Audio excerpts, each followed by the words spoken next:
सफला एकादशी व्रत कथा।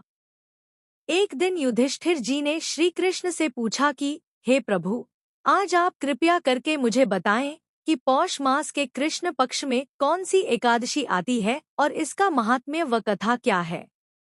श्री कृष्ण ने कहा, हे राजन, आपने बहुत ही सुंदर प्रश्न पूछा है। मैं आपको इसके बारे में विस्तार से बताता हूँ। पौष मास के कृष्ण पक्ष में आने वाली एकादशी को सफला एकादशी कहा जाता है। यज्ञ और दान से अर्जित किया जाने वाला पुण्यफल इस एकादशी से मिलने वाले पुण्यफल के समान है। अब मैं तुम्हें इसकी कथा सुनाऊंगा, तुम ध्यानपूर्वक सुनना। चंपावती नामक एक सुंदर नगरी में महिष्मान नामक पराक्रमी राजा राज किया करते थे। उनके 4 पुत्र थे। राजा के ज्येष्ठ पुत्र का नाम लुम्पक था, जो कि एक अधर्मी व्यक्ति था और हर प्रकार के पाप कर्मों में संलिप्त रहता था। राजा के विपरीत उनका ज्येष्ठ पुत्र एक दुष्ट, पापी और कपटी व्यक्ति था।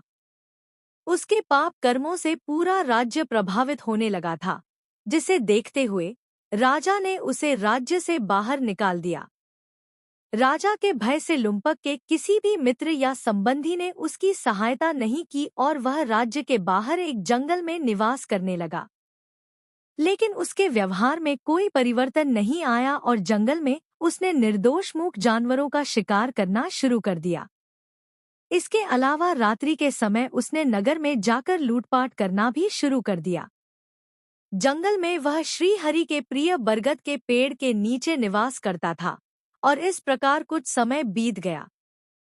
कुछ समय बाद मौसम में बदलाव आया और एक दिन की बात है, वह ठंड के कारण पूरी रात ठिठुरता रहा और सो नहीं पाया। पौष माह में शीत लहर के कहर से बचने के लिए उसके पास पर्याप्त संसाधन नहीं थे। इस प्रकार संयोगवश दशमी तिथि की पूरी रात्रि उसने जागते हुए बिता दी। ठंड के कारण उसका शरीर शिथिल पड़ गया और अगले दिन उसमें इतनी ताकत नहीं बची थी कि वह किसी भी प्राणी का शिकार कर पाए। उसने आसपास गिरे फलों को एकत्रित किया। इस प्रकार पूरा दिन निकल गया। लुम्पक ने इस विषम परिस्थिति में अपने पूर्व जन्म के कार्यों को याद किया। पूर्णतः असहाय हो जाने के पश्चात उसने भगवान श्रीहरि को याद किया और मन में उनसे प्रार्थना करते हुए कहा कि देखिए मेरी क्या स्थिति हो गई है, आप कृपया मुझ पर दया दिखाएं और इन फलों को भोग के रूप में स्वीकार करें। सफला एकादशी की रात्रि में भी पूरी रात वह ठंड के कारण जागता रहा और भगवान को याद करता रहा। इस प्रकार अनजाने में उससे सफला एकादशी का व्रत पूरा हो गया। अनजाने में ही लुम्पक द्वारा की गई इस तपस्या से भगवान अत्यंत प्रसन्न हुए और अगले दिन सुबह होते ही एक सफेद तेजस्वी घोड़ा लुम्पक के पास आ पहुंचा। उसी क्षण एक आकाशवाणी भी हुई, जिसमें कहा गया कि हे लुम्पक, यह घोड़ा तुम्हारे लिए आया है। तुमने विधिपूर्वक सफला एकादशी का व्रत पूर्ण किया, जिससे परम कल्याणकारी भगवान श्रीहरि तुमसे अत्यंत प्रसन्न हुए हैं और तुम्हारे पाप कर्मों का नाश हो गया है। अब तुम इस घोड़े पर सवार होकर अपने राज्य में वापसी कर सकते हो। तुम्हारा राज्य तुम्हें वापस मिल जाएगा, जहां तुम्हें धर्म की स्थापना करते हुए राज करना होगा। आकाशवाणी को सुनकर लुम्पक अत्यंत प्रसन्न हुआ और अपने पिता के पास वापस लौट गया।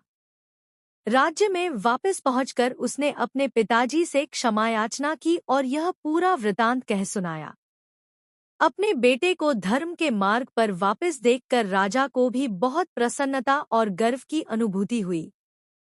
इस प्रकार लुम्पक ने पूरी निष्ठा से अपने दायित्व को निभाया और कुछ समय बाद उसका विवाह एक राजकुमारी के साथ हो गया और उसे एक पुत्र रत्न की भी प्राप्ति हुई।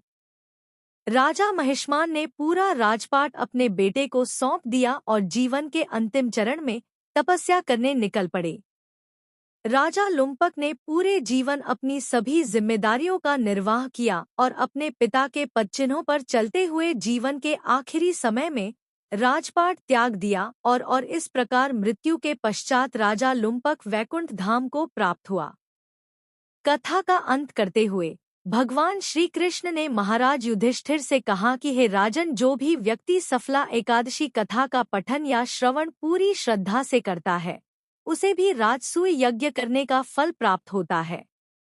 उसके सभी कष्ट और पापों का अंत हो जाता है और जीवन के बाद उसे मोक्ष की प्राप्ति होती है।